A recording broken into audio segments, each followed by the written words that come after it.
What's going on YouTube? I'm back, your movie guru, with another review.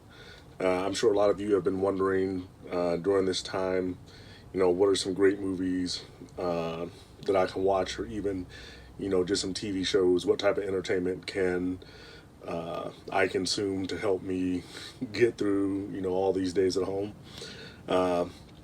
And one of these films that you might have come to your attention as you're scrolling, particularly Amazon Video, is one called Guns Akimbo.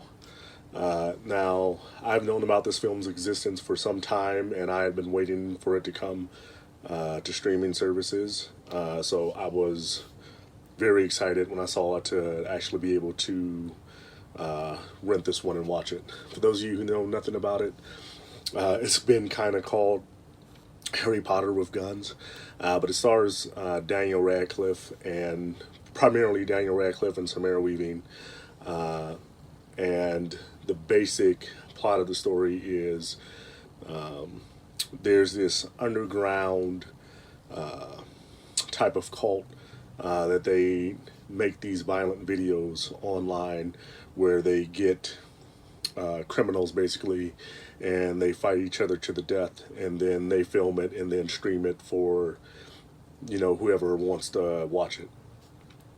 So Daniel Radcliffe, he's just kind of this computer nerd who gets caught up in this world, and eventually, not gonna say how, but he ends up with two pistols which are like stapled into his arms and his hands so that he can't get rid of them. And he's got to navigate throughout his life, not his whole life, but throughout the period of the movie with these guns strapped to his hands.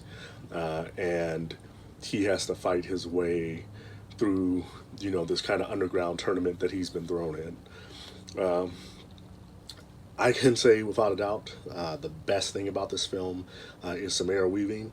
So it's got a 53% score on Rotten Tomatoes, and there's not very many ratings of it as far as the audience goes, but it's standing at a 40%. I gave it a 7 out of 10. The film is very violent. It's not, super realistic type of violence. It's very stylized type of violence, not unlike something that you would see with Scott Pilgrim versus the World, somewhat type of like Zombieland, where it's definitely real violence, like it's graphic, but it's not, I wouldn't say it's not hardcore like that you would see in I guess like recently, the most recent Rambo or some of the John Wick films.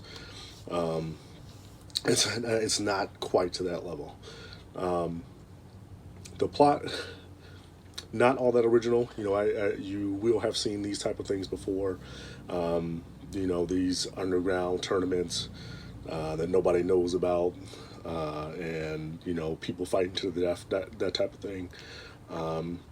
So when it's plot that's not completely original, most of the times in these type of films, I try to look for characters, somebody that you're going to come from this and, you're really going to remember that character far after, the movie's magic or, its themes have ended. You don't remember anything about that, but you'll remember, oh yeah, I know that character.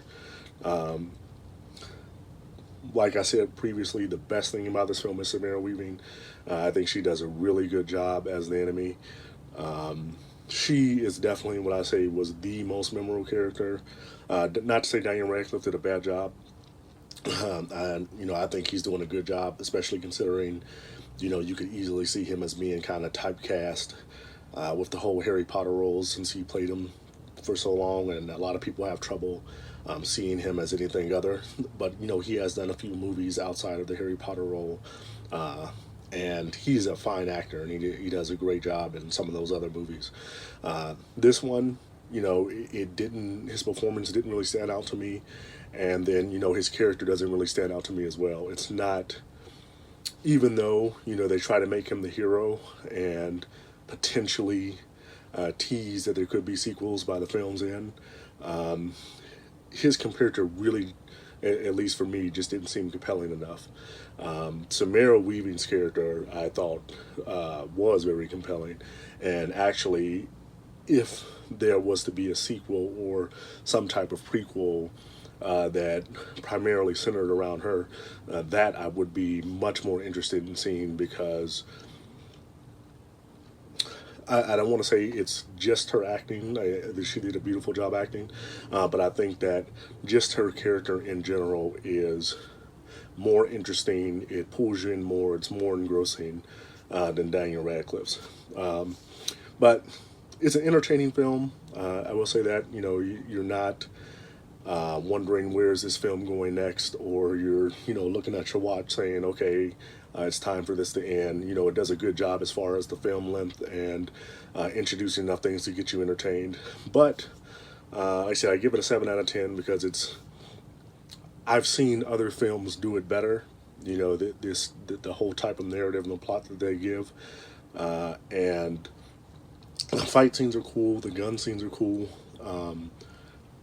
Like I say, it's just that I've seen films in this type of direction done better, and that's why I give it a 7 out of 10.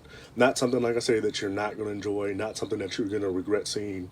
And then, like I say, especially during this time, it's something that will definitely keep you entertained and give you something to do. But at the end of the day, I'd say, months, years from now, it's not something that you're going to think back fondly on and be like, oh wow, that was a great movie that I saw. At least that's the way I see it. That's all I've got for this time, guys. Thanks once again for watching. Thank you for the support. I hope you guys are staying safe during this time.